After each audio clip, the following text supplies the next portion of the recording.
Hello friends, कैसे हैं आप सब। तो इस वीडियो में हम डिस्कस करने वाले हैं हिंदी की कट ऑफ। आपकी हिंदी में आरपीएससी सेकंड ग्रेड का जो एग्जाम हुआ था उसमें हिंदी की कट ऑफ कितने जाने वाली है। पिछले 4 वर्षों का जो डेटा है, गत 4 वर्षों की जो कट ऑफ है वो भी मैं आपके साथ डिस्कस करूंगा, वो किस रेंज में गई है और अभी उसके हिसाब से।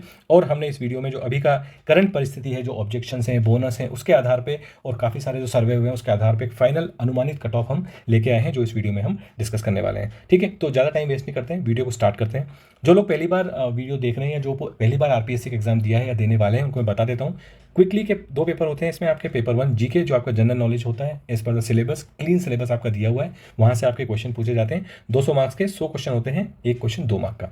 वहीं पेपर 2 आपका कोर सब्जेक्ट होता है, जहाँ पे आपको सब्जेक्ट क्वेश्चन पूछे जाते हैं, जैसे हिंदी में साहित्य, व्याकरण और उसके क्वेश्चन आपसे पूछे जाते हैं। ये 300 मार्क्स का होता है और 150 आपके इसमें क्वेश्चन होते हैं। नेगेटिव मार्किंग, यस, दोनों ही पेपर में नेगेटिव मार्किंग होती है, जहाँ पे आपको 1/3 अंक की कटौती का सामना करना पड़ता है। पासिंग नियम की अगर बात करूं तो ये आपका एक एलिजिबिलिटी क्राइटेरिया है जो आपको सेटिस्फाई करना पड़ता है। पेपर 1 और पेपर 2 में दोनों में ही आपको मिनिमम 40% अंक लाना अनिवार्य है। इसका मतलब ये होता है कि आप कट ऑफ आपकी कितनी भी जा रही हो, लेकिन मिनिमम आपको दोनों पेपर में इंडिविजुअली, पेपर 1 में 80 और पेपर 2 में 120 मार्क्स तो लाने आपके लिए अनिवार्य हैं। वैसे हिंदी में इस पर्टिकुलर नियम का ज़्यादा फर्क पड़ता नहीं है, क्योंकि हिंदी हमारा कोर सब्जेक्ट भी होता है, काफ़ी सारे मदर टंग हिंदी होती है, तो काफ़ी ईजी जो है होता है। पेपर भी आपका टफ आता है, लेकिन फिर भी काफ़ी जो है स्टूडेंट्स इसमें प्रिपेरेटिव होते हैं, तो काफ़ी इसकी कट ऑफ जो है नॉर्मल जाती है। और 40% का इस कट ऑफ पे इतना ज़्यादा असर पड़ता नहीं है, क्वालिफाई लगभग सभी कर जाते हैं।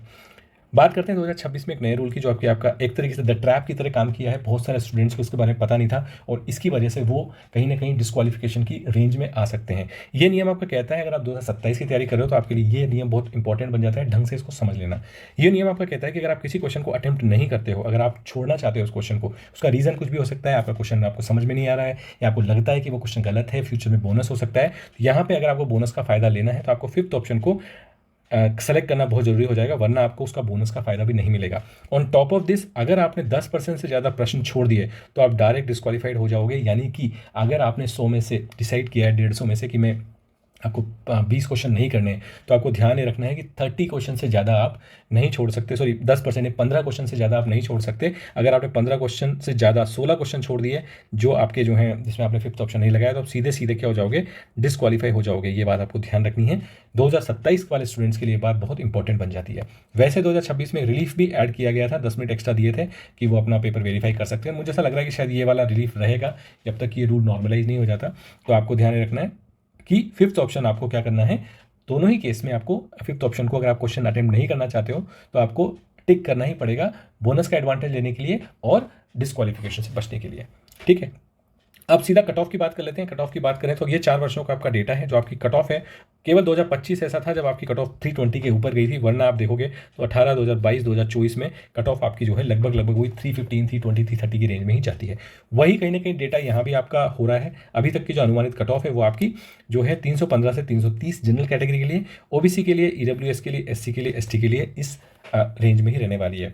अगर मैं बात करूं नॉर्मली भाषा में और व्याकरण और साहित्य में मेरिट तय होती है इसकी, और लगभग कट ऑफ आपकी 300 प्लस ही रहती है। अभी तक सेकंड ग्रेड में ऐसा हुआ नहीं कि कट ऑफ 250 या 260 या 270 गई हो। नॉर्मली मैंने आपको पहले भी इस बात को डिस्कस किया है कि ये जो हमारी मदर टंग होती है, काफ़ी जो है प्रिपरेटिव होते हैं इसमें स्टूडेंट्स, तो कॉम्पिटिशन काफ़ी फियर्स होता है, तो स्टूडेंट्स इसमें स्कोर करते हैं। लेकिन अगर आप इस रेंज में अपने मार्क्स लेके आ रहे हैं और अगर आप 330 प्लस हैं, तो फिर आपको डॉक्यूमेंट वेरिफिकेशन की तैयारी शुरू कर देनी चाहिए। और आपने अगर अभी तक पता नहीं है आपको किस तरह के डॉक्यूमेंट आपको प्रिपेयर करने हैं, तो आप मेरा वीडियो देख सकते हो। उस वीडियो में हम डिटेल में डिस्कस करने वाले हैं कि आपको जो है क्या क्या डॉक्यूमेंट रेडी कर लेने हैं अपने डीवी के लिए। ठीक है, तो इस वीडियो में फिलहाल इतना ही। हम बात करेंगे और सब्जेक्ट की कट ऑफ की। अगर आपको और सब्जेक्ट की कट ऑफ में इंटरेस्टेड हो तो आप और मेरे वीडियो देख सकते हो, अपने फ्रेंड्स को भी शेयर कर सकते हो। और किसी भी तरह की और इन्फॉर्मेशन आरपीएससी सेकंड ग्रेड की, फर्स्ट ग्रेड की, रीट से रिलेटेड अगर आपको चाहिए तो आप मेरे चैनल को सब्सक्राइब कर सकते हो। यहाँ पे हम उन सब पेचीदा जो रूल्स होते हैं, पेचीदा जो चीज़ें होती हैं जिनको स्टूडेंट्स को ध्यान रखना है, स्ट्रैटेजी किस तरीके से इन एग्जाम्स की बनाई जाती है, उसके बारे में डिटेल डिस्कशन करते हैं। तो आपको जब भी इस तरह का डाउट हो, आप कमेंट सेक्शन में लिखोगे तो मैं उस पर्टिकुलर डाउट को भी आपको क्लैरिफाई करने की कोशिश करूंगा किसी न किसी वीडियो में। ठीक है, तो चैनल को सब्सक्राइब नहीं किया है तो चैनल को सब्सक्राइब कर लेना, और वीडियो पसंद आया तो एक लाइक इसमें जरूर करके जाना। ठीक है, तो मिलेंगे इसी तरह किसी इन्फॉर्मेटिव वीडियो में, तब तक के लिए धन्यवाद। जय हिंद।